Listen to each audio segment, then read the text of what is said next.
Bismillah wa salatu wa salam ala rasulillah wa ala alihi wa ashabihi ajma'in. C'est le deuxième épisode de la série Liyatma'inna qalbi, afin que mon cœur s'apaise. Nous évoquons des problématiques, des interrogations, des doutes qui peuvent traverser l'esprit, le cœur de l'être humain, et nous tentons d'explorer notre religion pour trouver des solutions, des remèdes, des réponses apaisantes qui vont nous rendre plus forts dans les épreuves que nous traversons. Le prophète de l'islam, alayhi salatu wassalam, a dit: pensez-vous qu'un croyant, c'est-à-dire un homme, une femme qui a la foi, peut être peureux, poltron? Les compagnons, n'ayant pas de réponse, il leur a dit oui, c'est possible. Les gens ont dit: prophète, est-ce que une femme qui a la foi, un mu'min, peut être bakhil, avare, l'argent, les biens, être si possessif qu'il a du mal à faire preuve de charité, de générosité, une forme d'égoïsme? Il a dit oui, c'est possible d'avoir la foi et d'avoir ce défaut. Prophète, est-ce qu'un homme peut être kadhab? Est-ce qu'il peut être menteur? Il a dit non. C'est-à-dire que la foi peut être compatible avec des faiblesses humaines, avec des états d'âme, des émotions, des sentiments et parfois des défauts qu'on considère être des faiblesses. En revanche, il y a des comportements, des attitudes qui sont incompatibles, inconciliables avec la foi. Le mensonge en fait partie. D'ailleurs, c'est un signe distinctif de l'hypocrite, c'est-à-dire celui qui dit ouvertement, publiquement, par sa langue, qu'il craint son Seigneur, qu'il a la foi, qu'il œuvre dans sa vie pour plaire à Dieu, alors qu'en réalité ce n'est pas le cas. Mentir comme on respire, ce n'est pas un mensonge exceptionnel, occasionnel, dans lequel nous sommes tous déjà tombés, évidemment, qui s'est accompagné ensuite d'une autocritique et d'un repentir sûrement, ou d'une demande de pardon auprès de la personne qui a été victime de notre mensonge, de notre arnaque, de notre fourberie. Nous parlons véritablement d'un trait de caractère ancré dans l'esprit qui se traduit par un comportement durable. Le mensonge comme un caractère, comme un choix, une stratégie, si vous voulez, pour faire le mal. Ce n'est pas compatible avec la foi. C'est un signe distinctif par lequel nous reconnaissons un hypocrite. De même que manquer à ses promesses de manière répétitive, sans y prêter attention, est aussi un signe d'hypocrisie, une baisse de foi évidente. De même que quand on se dispute, on n'a plus de limites, on peut mentir, on peut faire un faux témoignage, ça relève évidemment d'un problème de foi. En revanche, quelqu'un qui s'acquitte de sa zakat obligatoire et qui ne se sent plus capable, qui a du mal, qui refuse de donner plus, il est avare, mais il reste un croyant, car il s'est acquitté du minimum qui fait de lui un croyant. Une personne qui fait ses 5 prières, mais qui ne rajoutera rien au-delà, il est peut-être un peu paresseux sur les bords, il ne rajoutera rien comme prière surérogatoire. Celui qui fait uniquement son ramadan, le strict minimum, et qui ne rajoutera aucun jeûne facultatif, il sera peut-être un peu paresseux fainéant, mais ce n'est pas incompatible avec la foi. De même, celui qui fait preuve de peur, qui manque de courage, il reste un croyant. C'était le cas de Hassan ibn Thabit, le grand poète porte-parole du prophète de l'islam, qui le défendait par ses poésies, qui était, dit-on, qui faisait plus de mal aux ennemis de l'islam que les coups d'épée, que les tirs des flèches. Il avait la foi, évidemment, c'était un grand compagnon, mais c'était quelqu'un qui avait peur.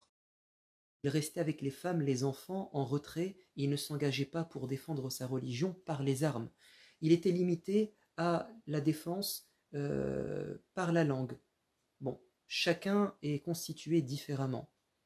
De même, Abu Sufyan, même après s'être converti à l'islam, il restait le Abu Sufyan, poltron, avare, à tel point que son épouse Hind a consulté le prophète de l'islam en disant « J'ai un mari qui me donne pas assez d'argent et je suis obligé parfois de prendre en cachette. Est-ce que ça m'est permis ?» Le prophète lui a dit « Oui, prends en cachette, mais sois raisonnable, n'exagère pas, prends ce dont tu as besoin. » Donc nous avons ici deux compagnons qui avaient des défauts, mais cela ne remet pas en cause leur foi.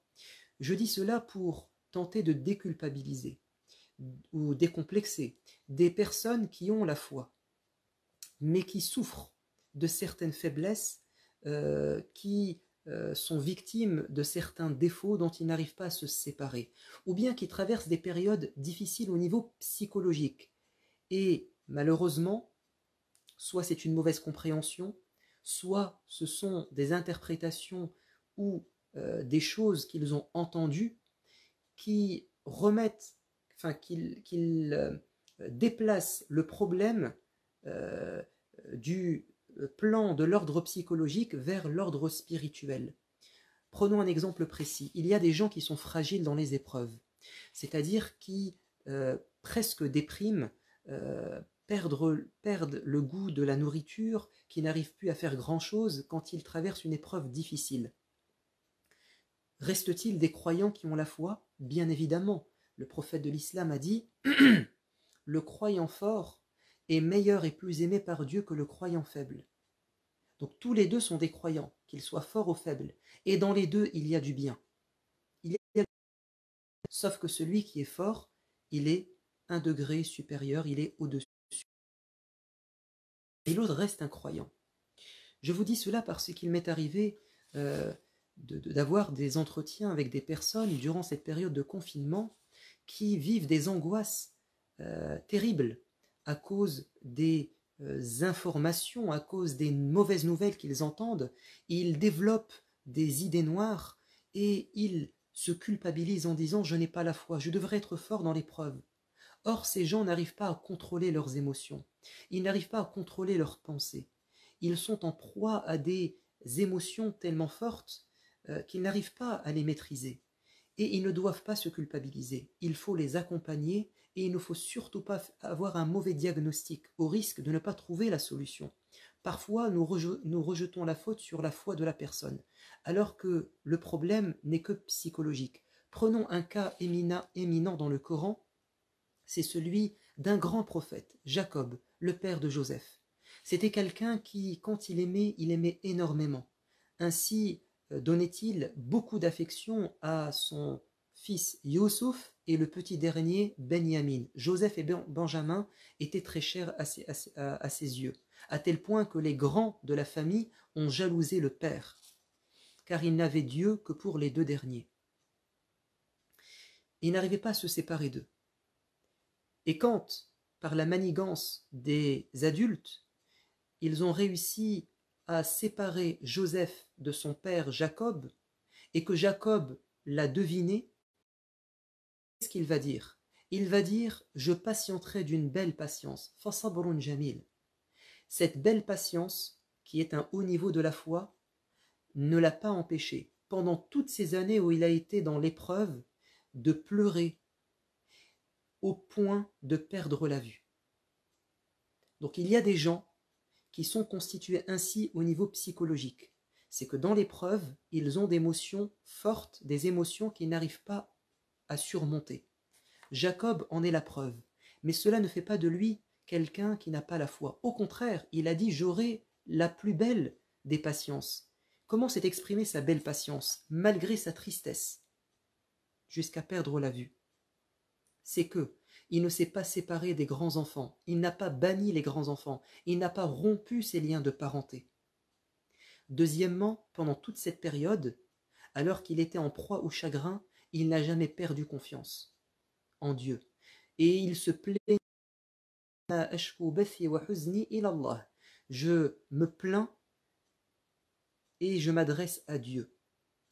Troisièmement, il n'a pas perdu confiance lorsqu'il a dit à ses grands-enfants « Ne perdez pas espoir, mais cherchez Joseph et son petit frère Benjamin إنه لا ييأس من روح الله إلا القوم الكافرون. Ne désespère de la miséricorde de Dieu que ceux qui sont mécréants, qui ne croient pas en Dieu. Donc, peu importe l'état psychologique dans lequel nous sommes, tant que nous ne délaissons pas la confiance en Dieu, l'espoir, et tant qu'on s'acquitte de nos obligations religieuses, nous restons des croyants. Le prophète de l'islam lui-même est passé par des périodes difficiles où il a pleuré, et les compagnons lui ont dit « Ô messager de Dieu, toi tu pleures ?» Comme s'il voulait lui dire « Tu dois être fort dans l'épreuve et contenir tes larmes. » Il a dit non, alors qu'il avait son bébé Ibrahim qui était mort dans ses bras, le troisième fils. Il a dit « Mon cœur est serré et chagriné, mes yeux débordent de larmes, mais je ne dirai avec ma langue que ce qui plaît à Dieu. » Voilà le comportement du croyant, c'est dans ce qu'il dit et dans ce qu'il fait. Quant à ce qu'il ressent, quant aux émotions, aux idées qui le traversent, il ne sera pas jugé sur elles. C'est Allah qui a créé en l'homme le besoin de rire et de pleurer. Ce sont des attitudes, des natures qui sont humaines. Je termine en disant que Aïcha radiallahu anha elle-même est passée par une terrible épreuve quand elle a été accusée d'avoir commis l'adultère. Pendant plus d'un mois, elle était presque en dépression. Elle pleurait, elle pleurait, elle pleurait. Elle n'arrivait plus à dormir parce que c'était trop douloureux. Mais qu'est-ce qu'elle a dit? Elle a dit, je dirai ce qu'a dit Jacob, je me plains à Dieu. Donc, déculpabilisons les personnes qui sont faibles psychologiquement dans l'épreuve, mais qui gardent la foi. Et il ne faut pas confondre les deux registres et les deux ordres, au risque de déplacer le problème et d'aggraver finalement la situation de la personne. Wallahu a'lam, walhamdulillahi rabbil alamin. À bientôt. Wassalamu alaikum wa rahmatullah.